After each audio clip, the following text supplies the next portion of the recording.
Merry Christmas and welcome to the Tartan Touchdown episodes, where we take you through all of the latest stories and talking points from this week and every week in the NFL. Now, remember everybody, like, subscribe, follow the pod to stay up to date with all things NFL. You can find us on Spotify, we are on Apple Podcasts, we are on YouTube, we are wherever you get your podcasts. So, like, subscribe, turn your notifications on so you stay up to date with all things NFL.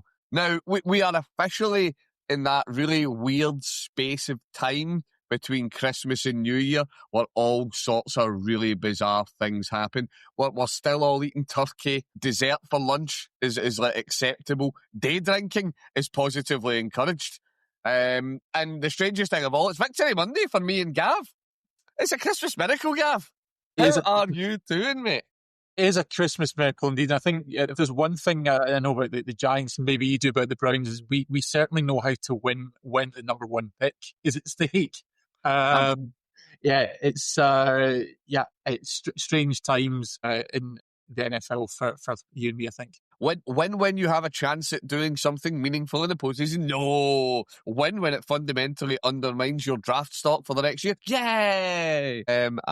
We have teams that love to win games that realistically, well, for you, definitely didn't matter. For us, is it nice to beat the Steelers? Yes. Yes, it is. Other than that, did it do anything? No, not a thing. Right, but let's get into it, Gav. Let's get going. Postseason is looming. We have seen week 17 come and go. I don't even think we can call this the witching hour anymore. I don't know, the witching, 20 minutes? Is it the back of the witching hour? Yeah. So things are starting to shake out. Things are starting to get tidied up. But there's actually still a huge amount of things to be determined still that have got huge playoff implications. So we have still got the AFC North, the AFC South to be decided. We've got the NFC South still to be decided as well. And we've got one seeds both still up for grabs. And as we know, coming along with those, not only are we talking about home field advantage with those division titles, we are talking about that all-important bye. And we know how vital it can be to be able to set the wild card out and come into it fresh in the next round of the playoffs. Now, in the line of things, it's always a bit of a treat at this time of year. It's a festive season, time for treats. We had 3 days of games. So we had a Christmas Day slate, we had the Saturday slate, we had 4 days of games actually. We had Sunday slate, and we have got, of course, Monday night football still ahead of us. Now, going all the way back, Gav, the Christmas Day slate, it's a great one. It's the kind of thing where me and you become wildly unpopular with our families. And everybody's sitting there, trying to play a board game. And then I turn Netflix on. I'm just going to have it on in the background. I promise. I won't turn the volume up too loud. And my wife threatens to throw the spare pigs in blankets at me. So we had 3 games slated for Christmas Day. And I think we were talking about this before we came on, Gav. I think when there was a Netflix executive sitting and doing their bargaining at the start of the year and saying, right, what games do we want for Christmas Day? They looked at these 3 games and went, these will be huge. These are going to be games that are going to have all sorts of meaning behind them. And then the season played out and they kind of didn't actually do that in the end. So we had the Vikings going up against the Detroit Lions. That's one that did have a bit of meaning to it. And we'll talk about that in a sec. We had the Cowboys squaring off against the Commanders, and we had what on paper, imagine this pre-season, Broncos Chiefs on Christmas Day. And then by the time you get there, the Chiefs are already eliminated for playoff contention. Patrick Mahomes' season's over. And the Broncos are the team to beat. Let's start there. What did you make of that one, Gav? Yeah, I mean, not even pre-season. I think if you get to about week 8, week 9, the execs are thinking, well, do you know what? Some of these other ones may be a bit wobbly, but that's going to be a surefire winner. And I think by the time kickoff rolls around, Netflix are trying to drop Stranger Things that little bit earlier. Yeah, you had Kansas City down to their practice squad quarterback taking the field.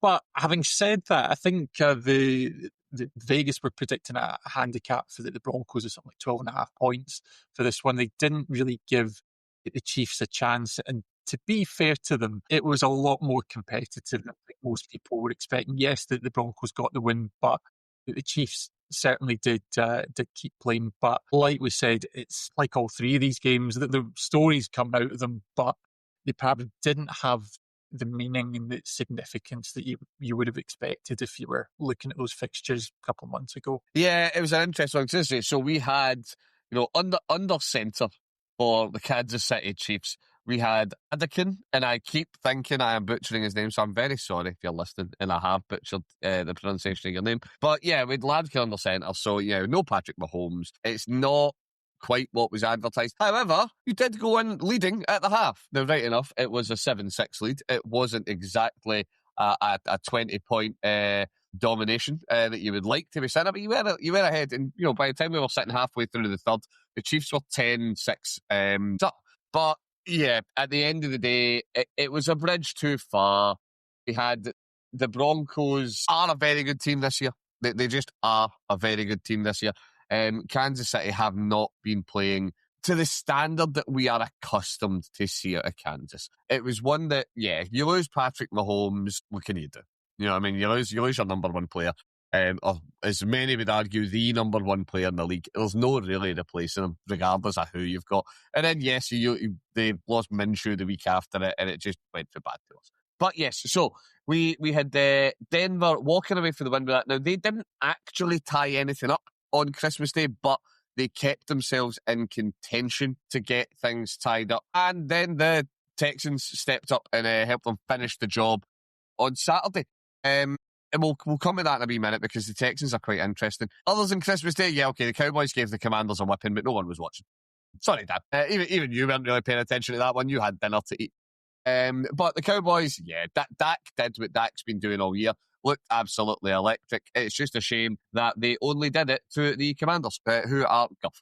An interesting one on Christmas Day to wind off that wee bit. So, we had the Vikings squaring off against the Lions. Now, the Vikings have been, dare I say it, as a Browns fan, a meme team all year. We've all seen the jokes that have came out about JJ McCarthy and all the rest of it. The Lions were playing to keep their playoff hopes alive, and they came up short. They lost to the Vikings. It was I don't want to say it was a bad game. It wasn't a bad game. It was a defensive game. It was a game where the defenses were on top. And I suppose that's the thing for me, that actually the bigger talking point about this game wasn't actually anything that happened on the field. It was the stuff when we get afterwards, when you're then saying, right, hang on a minute here. Vikings are out of the playoffs. We knew that. The Lions are now out of the playoffs as well. You want to come somewhere else and coach? You want to come get a job? Like you want to hit the job market early? Been a lot made of that straight away. I don't know what you've been hearing. Of the two big ones that I've been hearing, the Cowboys and the Browns, both apparently looking at Flores and thinking, you could come here. Now, I think with the Cowboys, it's been talking about DC. I'm coming in to be their DC. The Browns has been chat of him replacing Stefanski, who is on the hottest of hot seats. What do you think? What was your thoughts on the game first, I suppose? We can't totally sidestep the game. The poor Lions. The Lions, I guess, are a funny one, because this was a game last year which we talked about the case for the Netflix execs. This was one which went right down to the wire to decide that the one seed in the NFC North last season, by all rights, would look like a fantastic game on paper. The Lions are a team who really overcame adversity for most of the regular season last year with the number of injuries. I think they were up to 21, 22 players out in injury at various points. This season, it has been a bit of a theme as well, but maybe not to the same extent. I wonder if it's almost kind of attritional changes.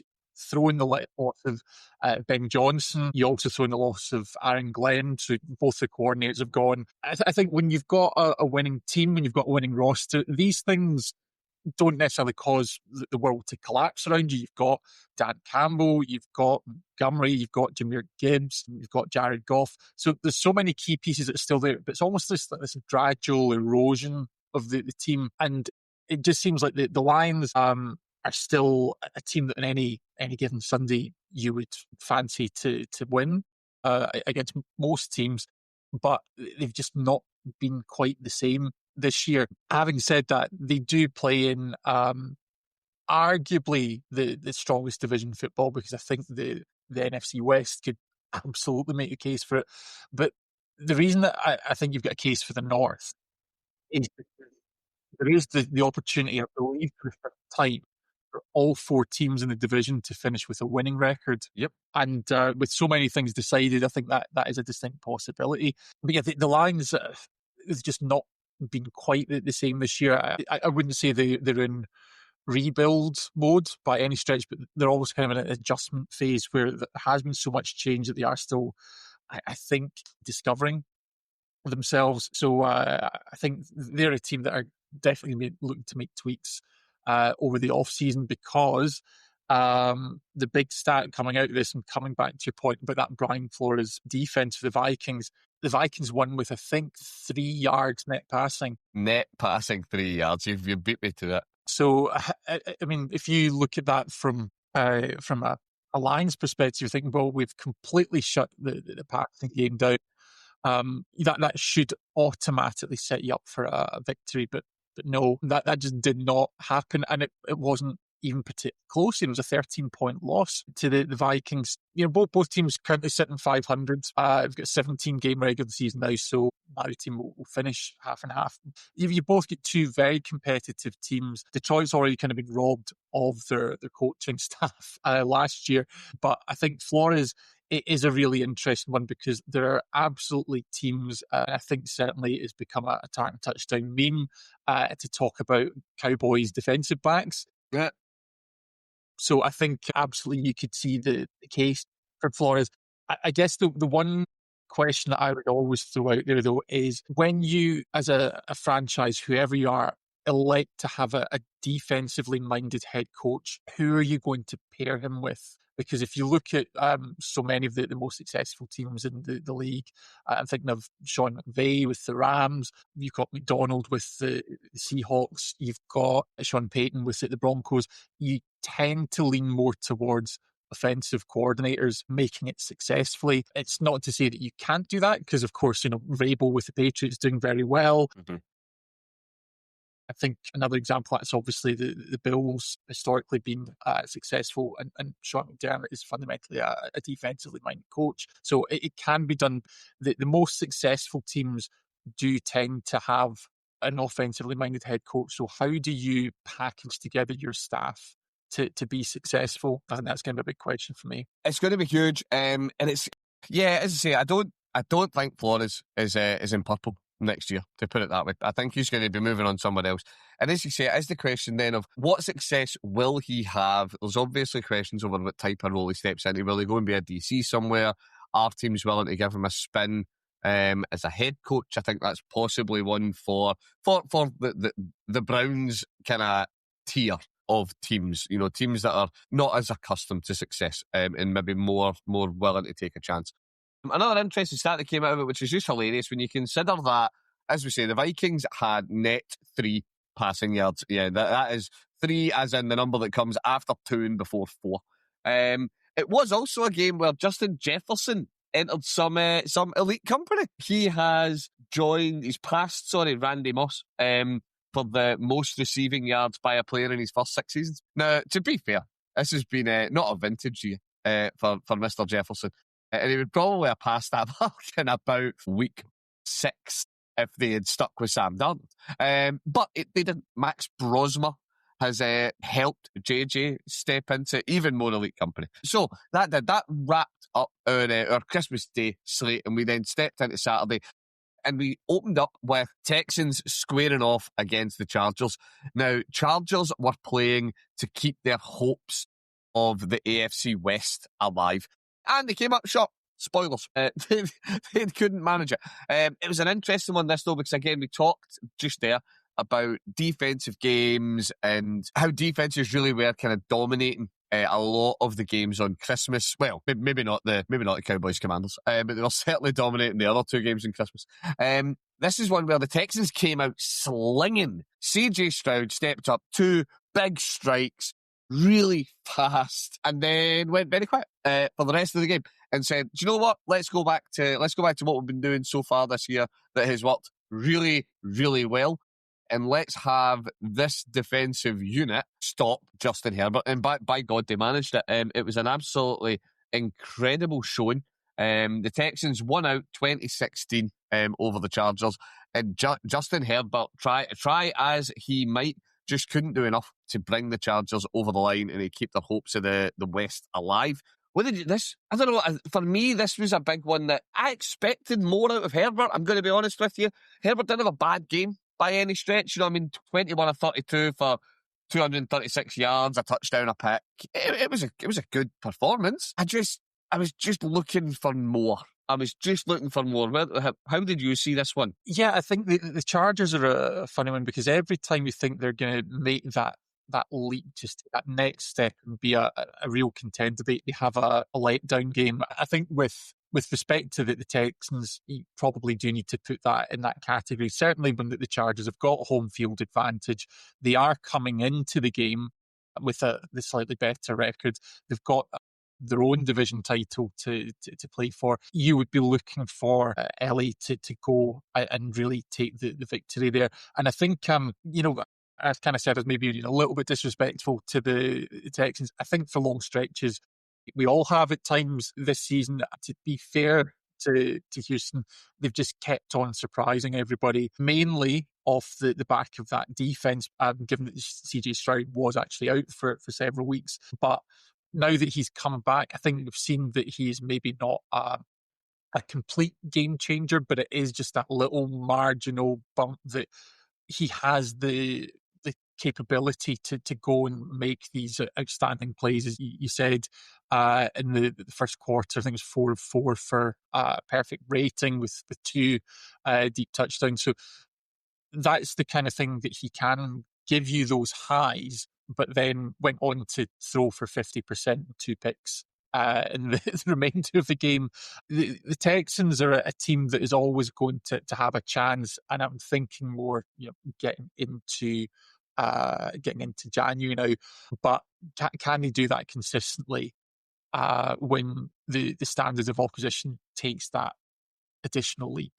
And that's, that was going to be my question, because it said a lot around the league, you know what I mean? Offense wins games, defense wins championships. And you would look at that and say, well, that's what Houston are trying to do. They're trying to have an offense with, ran through CJ Stroud. It's not a bad offense. I am not CJ Stroud's biggest fan. He's certainly done a lot more in the closing stages of this season to bring me on side, I suppose. But I still don't think he's not what people thought he was after his first year in the league. But that defense is absolutely elite. But the question is, when you then step into the playoffs and it is win or go home, do you want to be in a position where, like they were on Saturday, where at the end of the day they stepped up with, I'm just going to quickly double check how long they had left. Actually, it was something like 5 minutes. It was on the clock when they came back. 3 minutes. Yeah. 3 minutes or so on the clock that they had to deal with, and you're putting the ball in Stroud's hands. This seems really counterintuitive. Would you rather put the ball in Stroud's hands to see a game out, or would you rather have your defense, if you're the Houston Texans, would you rather have your defense on the field and ask them, do you know what? Shut them down. Yeah, it's a funny one, isn't it? Because whenever you're watching NFL, you're always thinking you want the ball. You want to score, you want to control the clock, you want to just pound out the yards. But with a defense as elite as the Texans, I don't think this will ever really happen, but it almost becomes like sometimes when you're watching rugby and even late in the game, teams will kick the ball away and almost put it on their opposition to make a mistake. That's something that will happen. And the way that this Texans defense is performed at times, I think if ever there was an argument to play with your defense on the field, it would be them. I can't quite see that happening or anyone buying that in Houston, but I think this is just one of the best defensive units in the league, and they are the reason why the Texans are still very much in the hunt for a division title going into week 18. Yeah, definitely. You need to have your offense on the field to close a game out. But it is something where if I'm a Texans fan and I'm asking which of my 2 units do I have the most faith in helping me achieve a victory? It's going to be that defense. To the end of the day, bear in mind as well, actually, I almost forgot this. One of the reasons why the Texans actually walked away with the win that game wasn't their offense. It was the Chargers were really late penalty. They were the Chargers had them ready to go into fourth down. And then they had their illegal contact penalty, which gave the Texans a fresh set of downs, and they were able to close it out after the 2-minute warning. Anyway, so yeah, it was really good for the Texans. It did mean that the Broncos tie up the AFC West. First time in, and you checked this before we came on, yeah, first time in a decade, I believe, Bring the day. that we've had the Broncos taking the West, which says a lot about KC's dominance, to be fair. What happened last time the Broncos won the West, Gav? I believe they won a Super Bowl, Brian, and I believe they won it in San Francisco, no less. I believe they did. Not that anybody on everyone's favourite podcast about the NFL has called the Broncos to go to and win a Super Bowl this year. I don't know anyone that's mentioned that, Gav. I don't know if you do. But yeah, it could be good for the Broncos. They're going to have home field. They are still in the race for that one seed as well. Right, another one on Saturday. Ravens, what GB? And do you know what? Is this a case of we make a lot of teams, and we're going to talk about another team that I think is doing this as well. We make a lot of teams getting hot at the right time. You want your team getting hot now. This is when it doesn't matter if you're not playing amazing football in November, late October, early November, if some of the football you're playing is rubbish. That's okay. You can live with that. You really can't be playing bad football now. Is that what we're seeing in Green Bay? Ravens win. Ravens walk away, and it's not even a particularly close one. They win 41-24. They keep their hopes alive for the AFC North. More about that in a couple of minutes as well. Green Bay. This is a team that for a team that started the year not necessarily winning everything because they lost to the mighty Browns. Not missing that opportunity. But they looked great. A team that looked really, really good. And it's just not happening right now. What's going on in Green Bay, Gav? Why is it all going a bit wrong? Yeah, I mean, it's really hard to look past the injuries. Fairness, Jordan Love, obviously he had a concussion last week, so you have Malik Willis step in, who, to his credit, did put in a solid performance. So certainly not the biggest cliff edges at a quarterback. Malik Willis is still not Jordan Love. And then, of course, on the defensive side of the ball, Micah Parsons, of course, has that ACL tear against the Broncos. His season's over. So you are just starting to see those cornerstones of the Packers' Super Bowl aspirations just falling away. And I think that's really tough. The other thing, of course, with the Packers situation is I'm a big believer in the who needs it more mantra this time of year. The Packers had a chance of getting as high as the 2 seed potentially, but realistically, they were more or less locked in at number 7. And the Ravens, on the other hand, are fighting for the lives, and they really needed that win. Boy, did they come out firing in this one. Derrick Henry, in particular, really had himself probably the game of his season, and what a time to have it to keep the playoff hopes alive. Yeah, it is interesting. So, a lot's made of Jordan Love. But at the end of the day, as you say, Malik Willis stepped in, and okay, right, it's Malik Willis. Nobody is going to pretend. There's a reason he's a backup. There's a reason he's not starting somewhere. But at the end of the day, he still chucked it, 18 of 21. What a completion percentage. For 288 yards, he had himself a game. He played clean as well. No picks, 1 touchdown. A passer rating of 134.6. And let's remember that they weren't squaring up against a Lamar Jackson-led Ravens team. It was Snoop.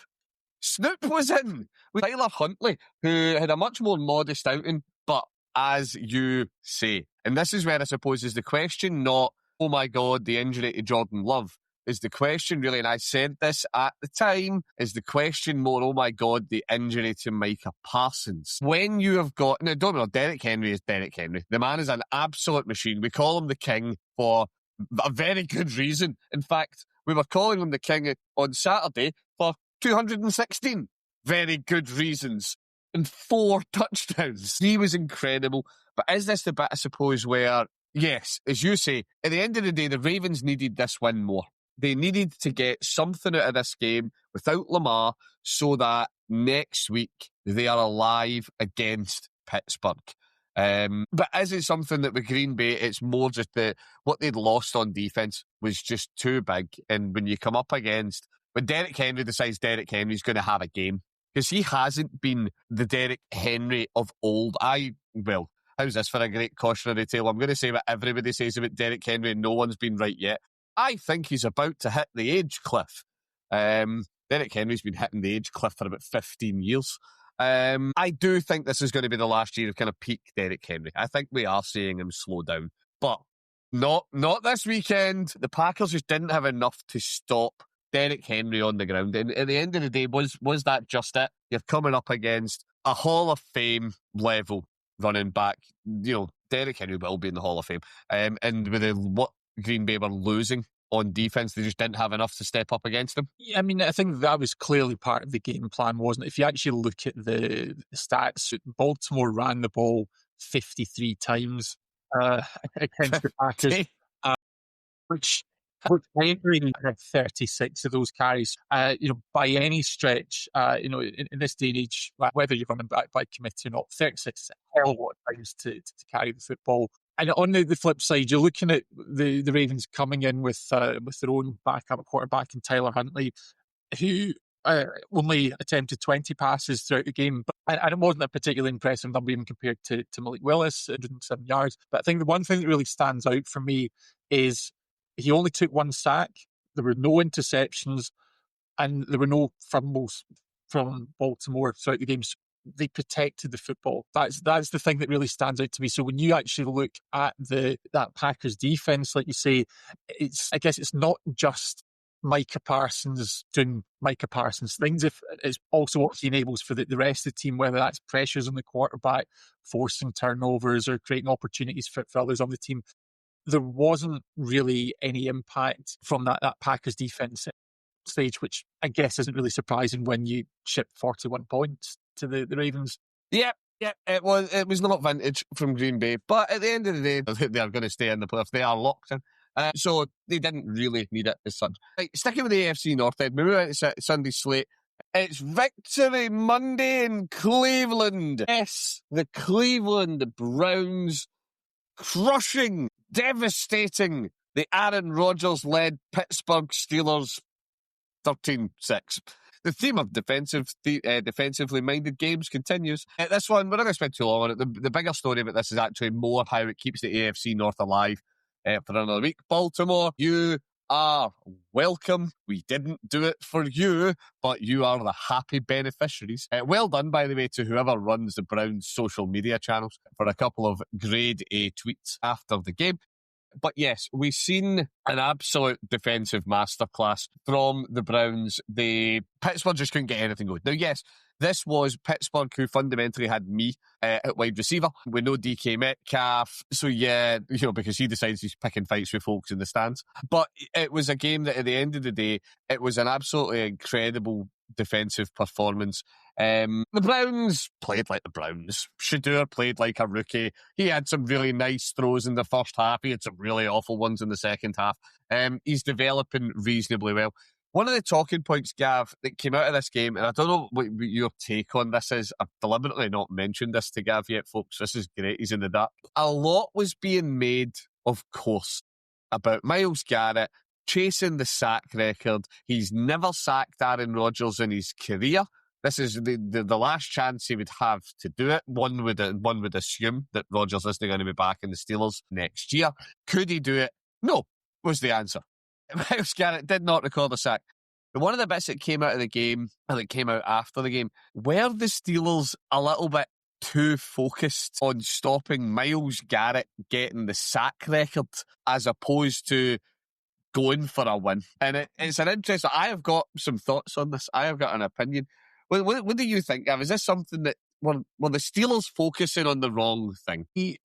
I guess the question is if they're focusing on stopping Myles Garrett or stopping Myles Garrett getting the record, because it absolutely makes sense to game plan to neutralise or at least slow down your opponent's biggest threat. And that is, 9 times out of 10, probably 10 times out of 10 when you're playing the Browns defense, that is going to be Myles Garrett. That's who you want to take away and I guess pick your battles elsewhere. So I can absolutely see why, as an offensive coordinator, as a head coach, you want to scheme to take away someone that is going to try and chase your quarterback all day long. Are they petty enough to focus on the sack record? I will maybe leave that to your thieves. The only thing that I will maybe leave is that one thing that I remember is what another former Packers quarterback, Brett Favre, kind of went the other way in this because he, at the time, gave the sack record to Michael Strahan with a questionable slide.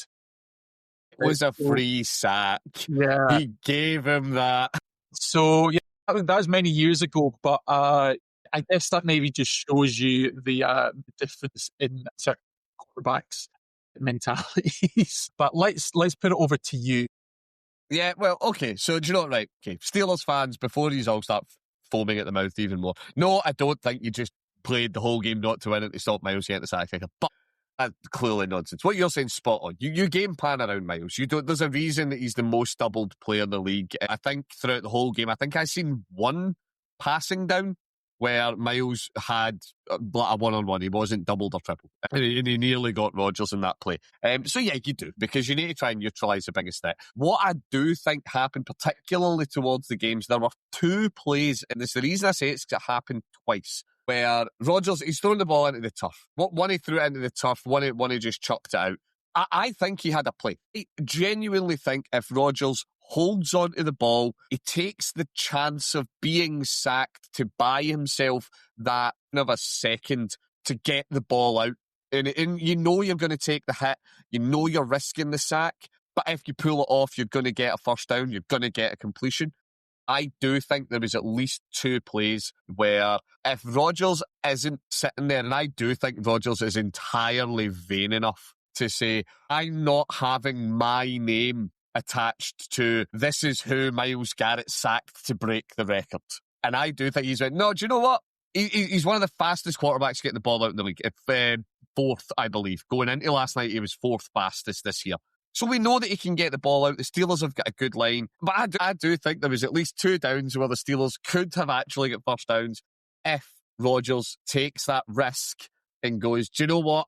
I know I'm going to get hit, but I might connect and it might go through. And he's decided not to, because he doesn't want to be the QB that was there when Myles got the record. Right, okay.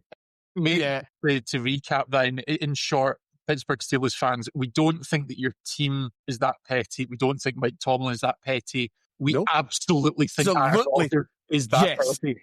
Aaron Rodgers is that petty. That is where that's why you lost, Steelers Nation, because Aaron Rodgers fears Myles. Right, moving on. Oh yeah, and of course the actual news out of that game is not that Myles Garrett was chasing that record. The actual news is that it means that the Ravens and Steelers next week is one of, and we'll talk about games of the week at the end of the show, but it is going to be for the North. So it is going to huge, huge playoff implications. Right, okay. On the notion of games that hugely mattered, NFC South still massively up for grabs. You had Carolina and the Bucks. We mentioned earlier when we were talking about Green Bay going cold at the wrong time. Are we seeing the same in Carolina and Tampa? It's the NFC South. It's the division no one wants to win. Because, it's just an absolute tire fire. It's still alive. Both teams lost at the weekend.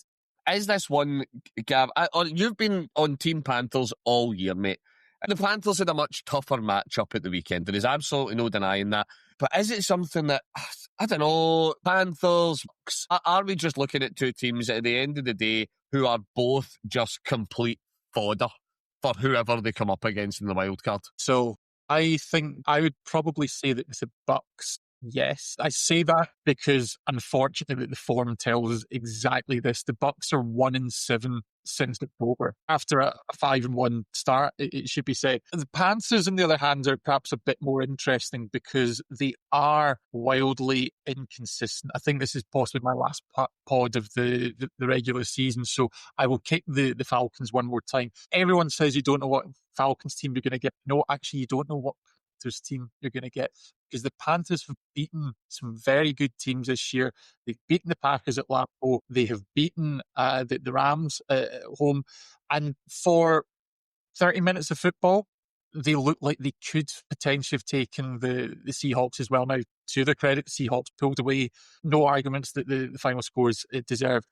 The Panthers have had it within them to take on big teams and win. If they make the playoffs, they will do it as a home team. That's the only way they can get in. So they are going to have home field advantage if they can win next weekend. Of course, this is also a team that has lost to the Saints. So they are a team that has, I think, a reasonable ceiling on any given Sunday. But the floor is pretty low too.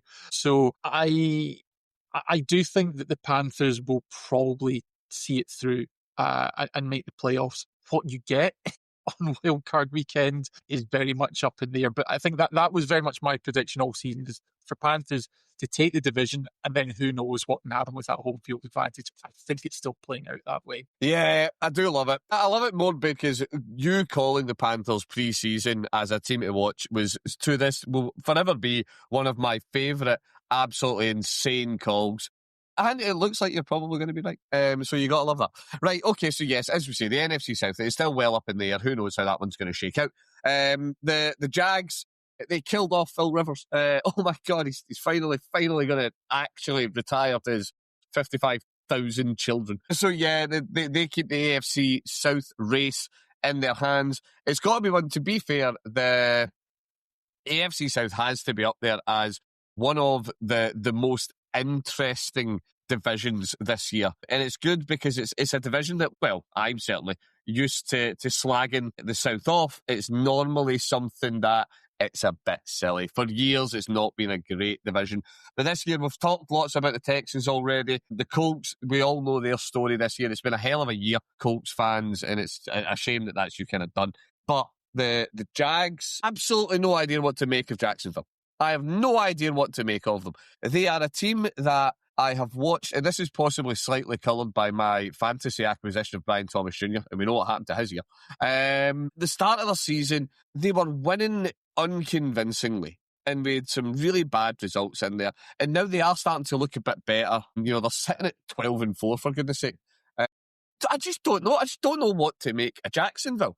I suppose it's a similar question to the one I just mentioned about Carolina and Tampa. They are a team that they are going to be in the postseason. Do you see the Jacksonville Jaguars being able to make a run in the postseason, Gav? I mean, can they? Absolutely. We've seen that. They've gone to Denver, the place where we talked about as having that impenetrable fortress, maximum home field advantage you could possibly hope for. They went there and they got the win. So can they have an impact in the postseason? Yes, they can. Do I think they will? I'm really sorry, Sarah. I still don't think that they will. Now, I think a lot of it is potentially going to ride on, do they get that home field advantage? Because, of course, the Texans are kind of lurking there on 11-5. I think we don't have a head-to-head game between the two this week coming up. So Jaguars can win it on their own strength, or they can do it through a favour elsewhere. But they are potentially looking at a very tricky wildcard game if they play at home. Interestingly, if they were to drop down to the 5 seed and then they would have to visit the Ravens or Steelers, perhaps they would get the more favourable matchup. But yeah, they've beaten some good teams this year, but I don't know. There's not been many performances where I thought, wow. And maybe that's the issue, isn't it? That some of the other teams that we really like heading into the postseason at the moment, they have repeatedly impressed us. Is that because we're just not giving the Jags enough respect? I know what Sarah will say. But unlike other teams, I struggle to make the case for the Jags to make a deep run. Yeah, I agree. And it's a shame because I do actually, I like the Jags. I like T-Law. I think he's a very, I'm not going to say an underrated quarterback. It's hard to be underrated when you came into the league with the fanfare that followed Trevor Lawrence. He was he who is chosen.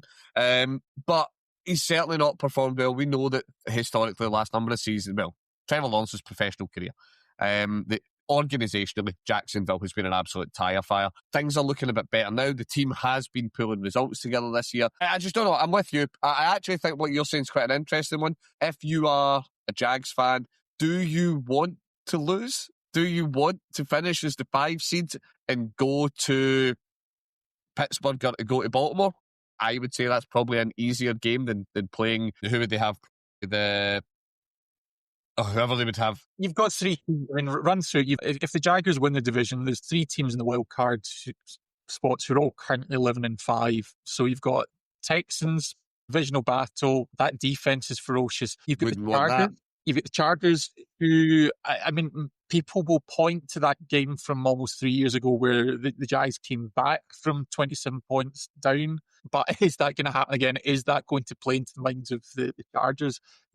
It would. And then, of course, you've got the Bills, who have maybe not quite been the Bills of old, but how are you going to bet against Josh Allen? Do you know what? I'll put it to you as a polar choice. Right? So I'm going to take the Texans out because divisional matchups are crazy, right?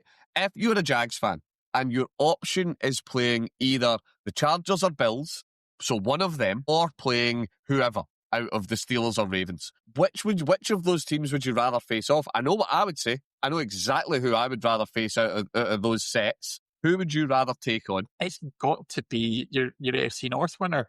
Yep, 100%. They are just so much weaker. Yes, we've just talked about how the Chargers came unstuck this weekend. We know that Herbert is great, but he is stoppable. Both of the Steelers and Ravens are much more stoppable than either the Chargers or the Bills. Yeah, I would try and do we talk about tanking when it's about postseason seeding? Is that still tanking? Yeah, no, for me, I would much rather that matchup. Right, we're going to do 2 really quickly, Gav, and then we're going to get on to our last 2 games of the show, which are actually interesting. The Pats whipped the Jets. Bad. Drake May looked fantastic. He had an incredible game. He broke a whole pile of records that I can't actually remember exactly what all of them were, but it's against the Jets. So yeah, most people break records against the Jets. They are structurally, this is from a Browns fan, they are the biggest joke of an organisation in this league, perhaps barring the Raiders. Who again, and I hate to gloss over your glorious victory, Gav, but it was a toilet bowl game. Whoa. And it really was. And you talk about teams that know how to tank. That is the Las Vegas Raiders. They look awful. I don't know, really briefly in that one. Patriot fans out there, guys, all I'm going to say for all of you listening, well done. You really look like you've got, finally, your Tom Brady replacement in Mr. May.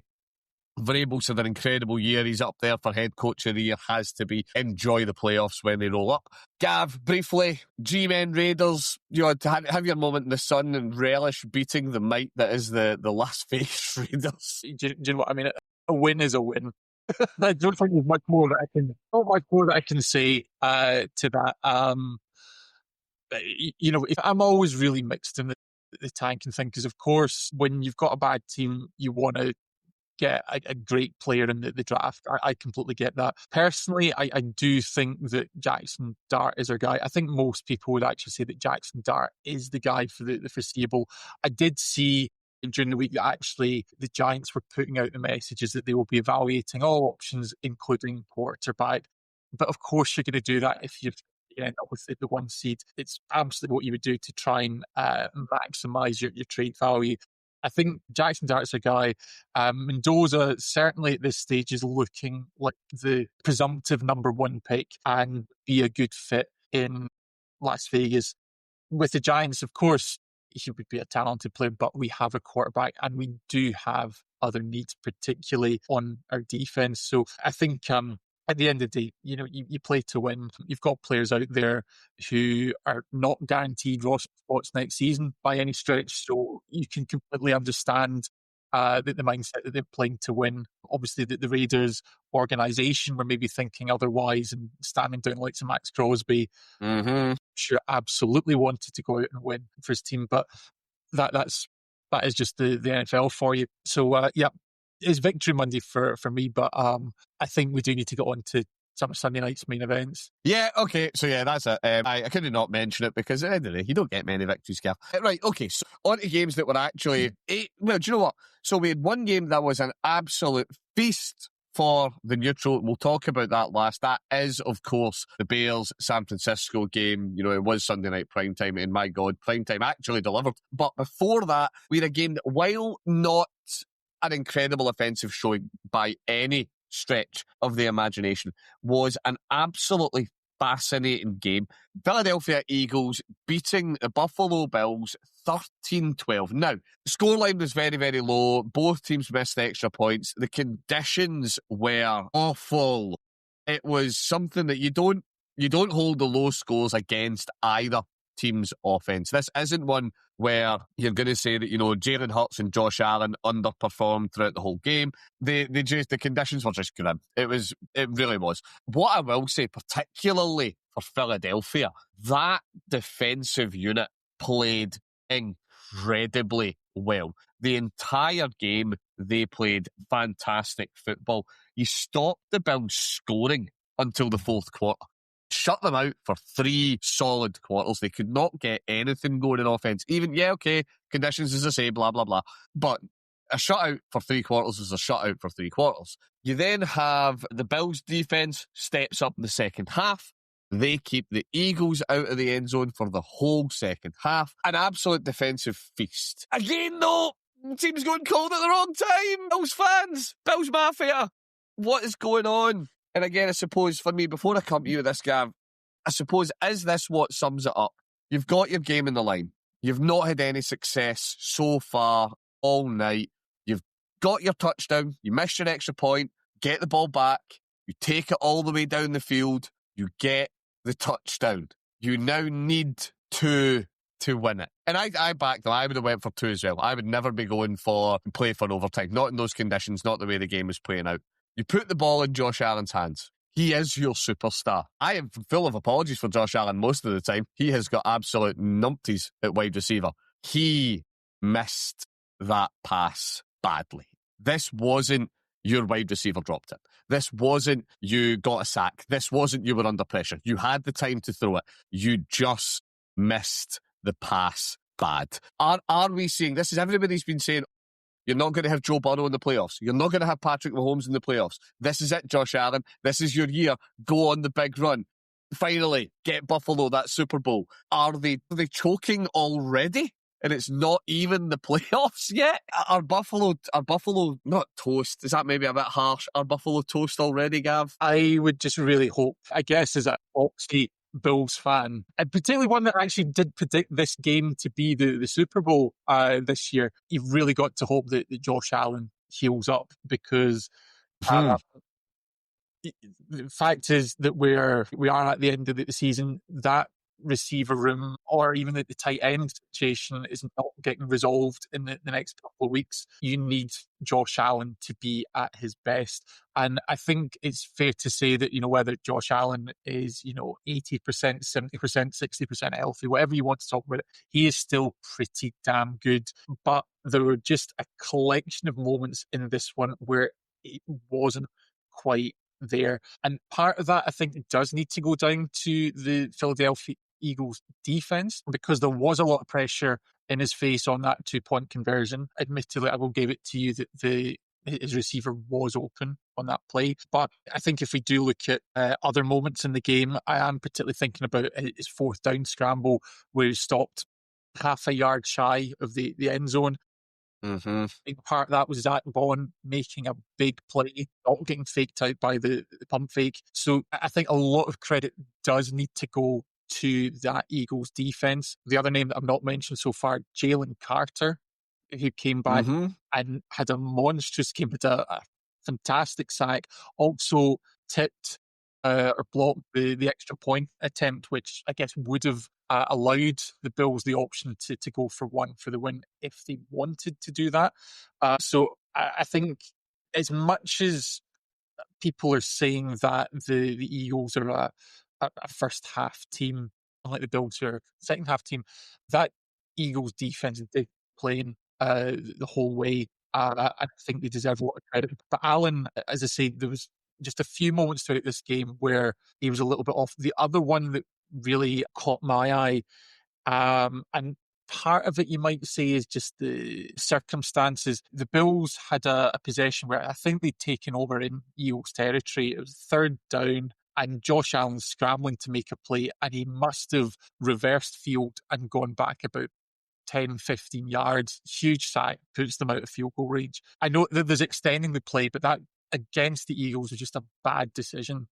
That again potentially cost points, cost field position. We know that that's not typical of Josh Allen, but I think this is one of these situations where physically he definitely needs to heal up because there were little differences in his game this week, and mentally just needs the goldfish really need to write this one off, because at the end of the day, the Eagles are still a good team, division winners, defending Super Bowl champions. You lost by one, you had it in your power to go and win that game, and you'd rather lose a game like that in December than in January. Yeah, it is true. And for what it's worth, Josh Allen insists that his foot injury had no impact on his play in the second half.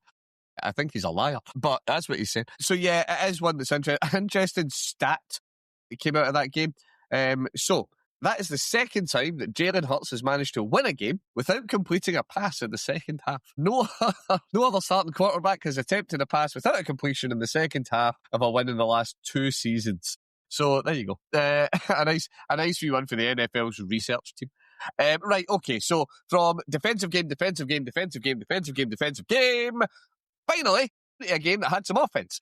And it was prime time. It was Sunday Night Football. It was the Bears facing off against the San Francisco 49ers. Niners winning this one 42-38. An absolutely incredible game. Do you know what? I've done this 2 shows in a row now. Bears fans, buckle up. Caleb might actually be him.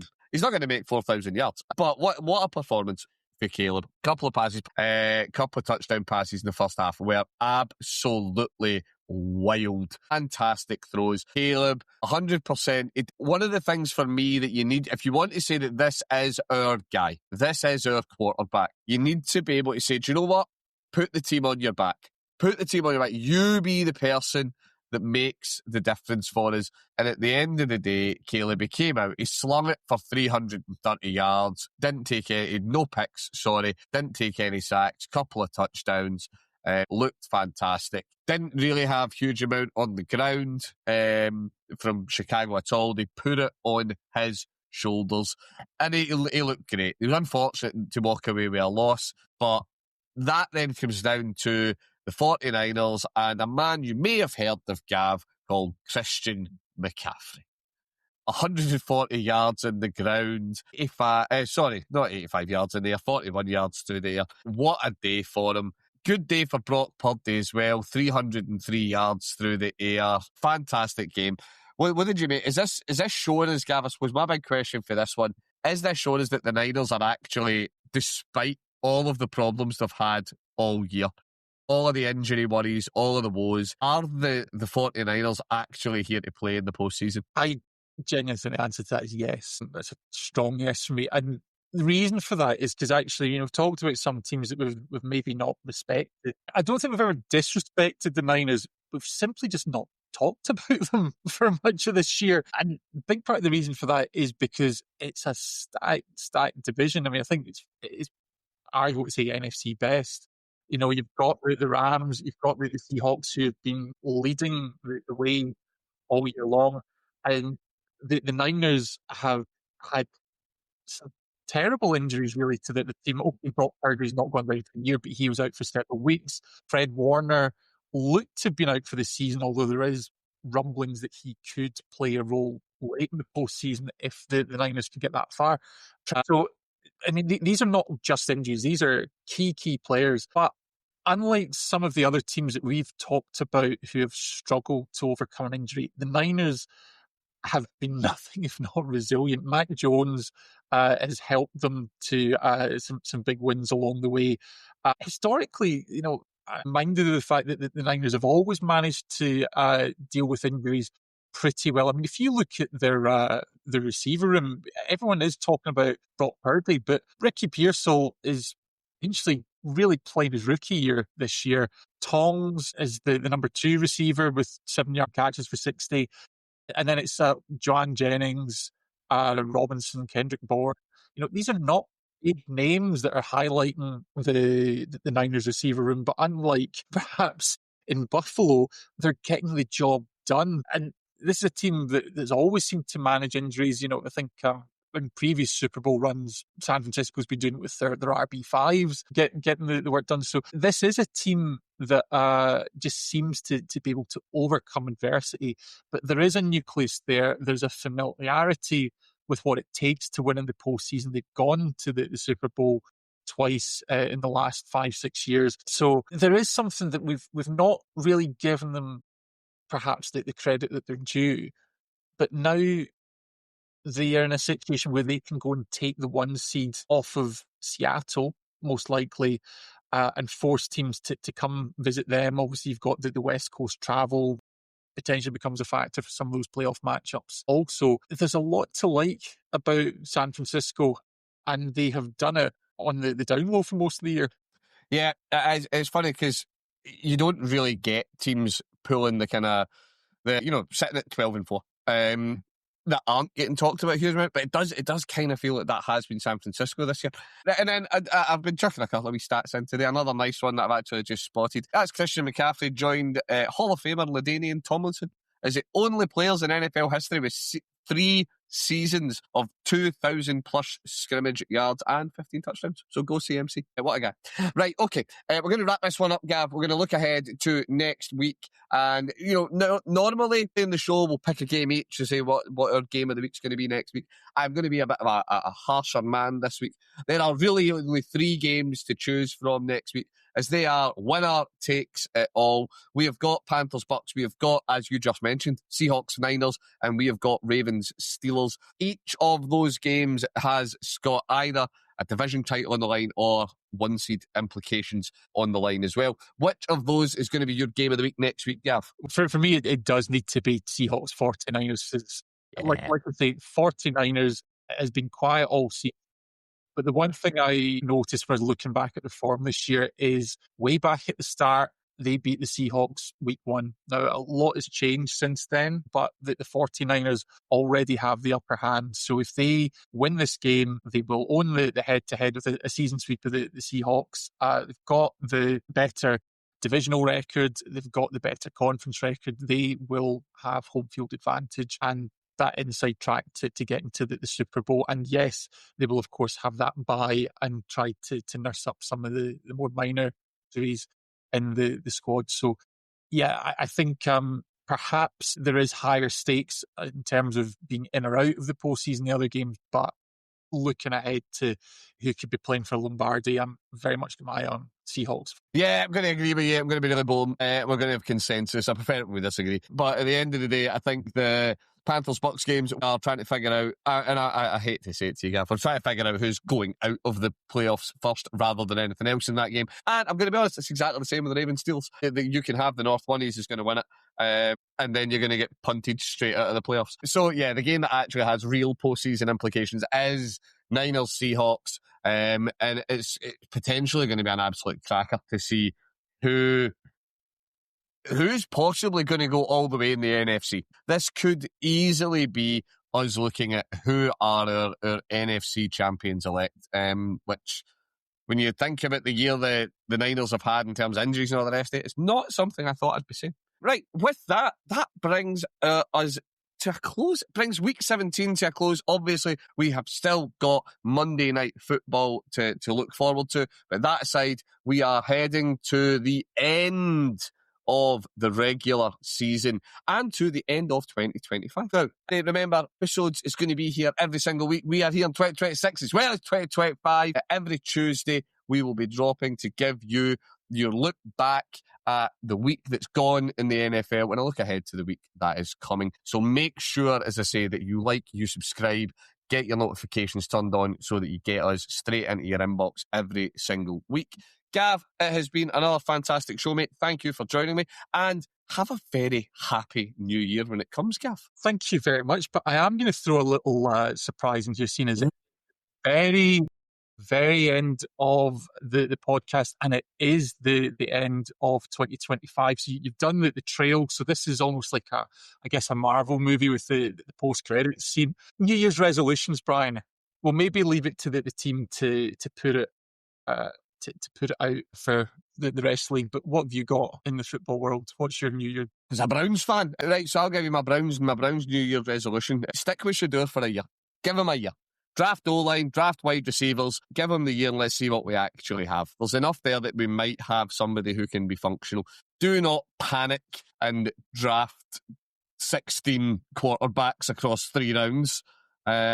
Try and give the guy a crack at it for a year, and then if he sucks, then it's a better draft class in the year following anyway. Yeah, I think that's absolutely fair. And to be honest, I think from the Giants is probably a similar situation. However, I am going to go outside the NFL for a second because I am going to make it my mission in 2026 to get you into flag because I think that's doable. We've had Sarah watching live streams on transatlantic flights. I think we can do the same for you. So I am going to have to try and give you, Mr. Donlan, some Christmas holiday homework. I'll need to find the top 5 games list to show you and see if we can sell you on the sport that is flag football and keep you busy during the NFL off season. So that's on my to-do list. Well, there you go, folks. So Gav's got a job set for himself for the year to get me into a game that doesn't involve tackling. It's not going to be an easy mission. So, right, with that is going to wrap the show up, folks.